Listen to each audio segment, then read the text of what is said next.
Saudara, untuk kedua kalinya pembatasan sosial berskala besar atau PSBB transisi kembali diterapkan di ibu kota DKI Jakarta. Statistik penambahan kasus yang dinilai mulai stabil menjadi acuan keputusan ini. Namun saudara, di tengah ancaman pandemi yang masih nyata, sejumlah aturan dari PSBB transisi sebelumnya malah dilonggarkan.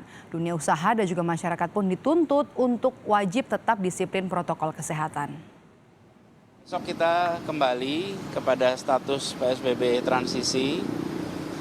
Kegiatan bisa dilaksanakan dengan pembatasan-pembatasan, tapi saya perlu ingatkan kepada semua kita bahwa kondisi di Jakarta sangat tergantung kepada kedisiplinan kita menjaga protokol kesehatan. Memperpanjang PSBB ternyata bukan pilihan Pemprov DKI Jakarta di tengah ancaman pandemi corona yang masih nyata. Terlebih ancaman terjadinya klaster corona meningkat setelah unjuk rasa protes Undang-Undang Cipta Kerja pekan lalu yang melibatkan begitu banyak kerumunan massa tanpa protokol kesehatan. Keputusan Pemprov DKI Jakarta sudah bulat. Pembatasan sosial berskala besar PSBB transisi DKI Jakarta tetap dimulai tanggal 12 hingga 25 Oktober 2020. Alasannya, penerapan PSBB 1 bulan terakhir dinilai berhasil menekan persentase kematian akibat COVID-19, walaupun jumlah kasus positif masih meningkat. Sampai 1.000 kurang lebih variasi, tapi kalau kita lihat di situ terjadi pelambatan kasus aktif ya, dari yang sebelumnya jumlahnya meningkat, sekarang sudah menurun sampai 3,3%. Dan angka kesembuhannya juga meningkat, sudah 82,3%. Angka kematiannya menurun 2,2%, R0-nya sudah turun 1,07. Pertimbangan data epidemiologi yang jadi acuan adalah tren peningkatan kasus positif COVID-19 di DKI yang menurun dari periode 12 sampai 25 September menjadi 32%. Sebelumnya, tren peningkatan kasus positif corona pada periode 29 Agustus sampai 11 September 2020 sebesar 37%. Sementara di periode 26 September sampai 9 Oktober 2020, tren peningkatan kasus positif corona menurun lagi jadi 22%. Kita sudah merasakan sulitnya, beratnya ketika rem darurat itu ditarik. Restoran tidak bisa makan di tempat, perkantoran sulit beroperasi, kegiatan-kegiatan berkurang. Kita tidak ingin itu terjadi lagi.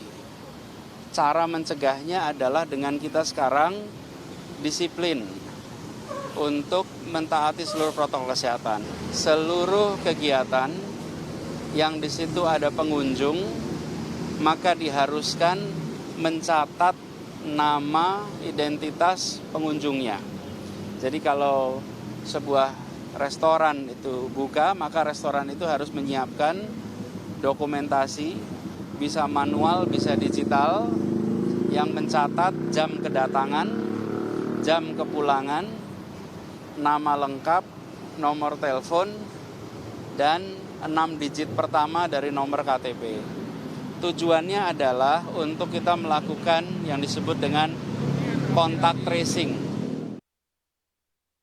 Sejumlah sektor yang dilonggarkan dan boleh dibuka kembali diantaranya sektor kesehatan, pangan, makanan minuman, energi, komunikasi dan teknologi informasi, sektor keuangan, logistik, perhotelan, serta konstruksi.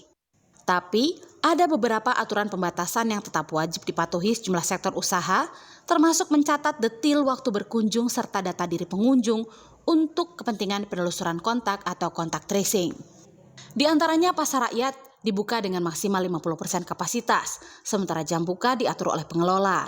Lalu pusat perbelanjaan dan mal dibuka dengan kapasitas maksimal 50% kapasitas, sementara jam buka mulai jam 10 pagi hingga 21.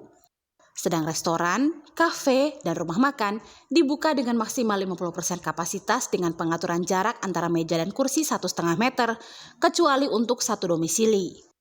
Restoran yang memiliki izin live music atau pub dapat menyelenggarakan live music dengan pengunjung duduk di kursi serta tidak menimbulkan kerumunan. Layanan makan di tempat mulai pukul 6 pagi sampai 21.00. Meski demikian, para ahli epidemiologi dan kesehatan masyarakat menilai keputusan penerapan PSBB transisi saat ini bukan keputusan yang tepat. Ini bila bicara dari sisi ideal, tentu pilihan PSBB transisi bukan yang ideal. Harusnya lebih ditingkatkan, malah lebih diketatkan, karena jadi menurut saya jadi tanggung dan kita belum pada posisi yang benar-benar aman. Angka kematian masih ada ya, walaupun memang menurun angka kematiannya. Saya ingin menyampaikan antar PSBB dan PSBB transisi itu jauh lebih efektif PSBB. Nah, PSBB transisi itu pengalaman sebelumnya itu banyak sekali terjadi kasus-kasus yang justru naik saat transisi ini. Persoalannya begitu ada yang tidak disiplin, begitu ada yang memang menyepelekan, maka orang dengan gampangnya juga akhirnya ikutan abai. Nah, jadi permisivisme itu sejalan dengan kondisi lingkungan juga yang mulai tidak kondusif ya. Apalagi sekarang aktivitas seperti yang saya sampaikan, kini dan ke depan kita akan menghadapi berbagai aktivitas sosial politik yang memang akan menimbulkan psikologi publik seolah-olah COVID ini bukan menjadi prioritas dalam penanganan saat ini oleh pemerintah. Padahal seharusnya saat ini nih udah betul-betul mengkhawatirkan, kapasitas harus ditingkatkan, kedisiplinan harus terus dijaga dan dikuatkan, bagaimana upaya juga komunitas juga harus betul-betul harus utamakan oleh pemerintah. Pelonggaran PSBB dalam situasi tak ideal ini wajib dibarengi dengan peningkatan tes, pelacakan, dan isolasi.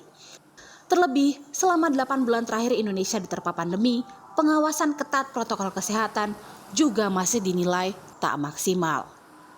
Tim Liputan, Kompas TV.